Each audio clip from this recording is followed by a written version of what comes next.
Welcome to day 6 with Sophie. We're going to be doing her e-collar introduction today. I've also posted day 5 videos for today. Yesterday we did a little bit of a refresher, so I'm posting 2 today. Check that one out if you haven't already. This session is going to be a lot of explaining more than anything, and kind of showing you what behaviors I'm looking for whenever we're introducing the e-collar. I'm going to try to keep this pretty short, as it is pretty toasty this afternoon, and we'll have to take a break and come back later again whenever it's cooled down a little bit. So we're out in our backyard right now. Sophie's been wearing her e-collar and getting used to that a little bit. And whenever we start introducing this, I'm just trying to find Sophie's working level. Usually it's in the single digits for most dogs, and now that Sophie has begun to understand a little bit more leash pressure, I can use that to my advantage and pair leash pressure with e-collar stim. So what I'm going to do for this first session is allow Sophie to kind of go check out whatever she wants. She can go sniff over there. I hope you can see her in the camera. And what I'm going to do when I say pair e-collar stim and the leash, I'm not going to pull Sophie in my direction, but I just want to cause enough tension to where she can feel that on her collar. And then I'm going to go ahead and stim on the e-collar. And this is at a 4 right now. And she may not have any reaction to this whatsoever. Oh, she looked just a little bit. I hope you can see that in the camera. She turned her head on the side that the receiver is on, so that is exactly what I am looking for, is just the smallest reaction and change of behavior. So let me see now. I know you can see her in the camera. Checking out, she can sniff, she can look over here, and I'm going to add straight line leash pressure. Again, not pulling, but just enough to cause tension, and add some stim in there as well.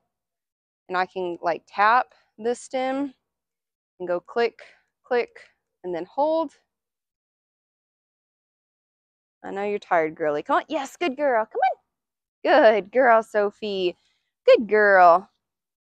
Even if she didn't look at me because of the stim, she still looked in my direction, so I want to go ahead and encourage her this way. She's getting tired, I can tell. So stim, click, dial back down. I'm still at a 4.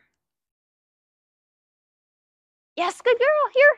Good job, Sophie. Good girl. Taking her a little bit to focus in. It's the slightest stim, so she may barely be able to feel that, and that's exactly what I want.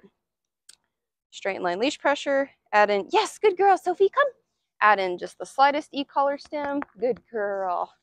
And then eventually I'll be able to fade out the leash once Sophie understands that the e-collar stim means to come back to me. Come on, yes, good girl, come on. Good job. Good girl. And if she looks in my direction, again, I'm going to encourage her. Good, very good. But for this game, I want her to figure it out on her own rather than recall her every single time. This is can be compared to dogs learning a new language, and I would like to free shape it as much as I can without having to talk to her as much in the beginning. Yes, good girl. Come on, Sophie. Good girl. May do one more, and then we're going to end the session right here. Whenever we're introducing e-collar, multiple short sessions throughout the day is what I am going for. Obviously, if it's hot outside like it is today, we're not going to spend 15-20 minutes because that doesn't do anyone any good. So we'll add in more later. Straight line leash pressure. Go metaphor. You can see her thinking about it. She's looking around, not sure what it is. Yes, good girl, come on. Good girl, there you go. That was better. Say, I'm so tired and hot, I'm done. We're gonna get in the shade and then come back to this later. Again, I know it doesn't look like much is going on, but this is totally new to her. So these are just the beginning stages, and then once she gets the hang of it, we'll be able to pair this with all of her other commands. Good girl, Sophie. I know you're hot. Let's go get some water.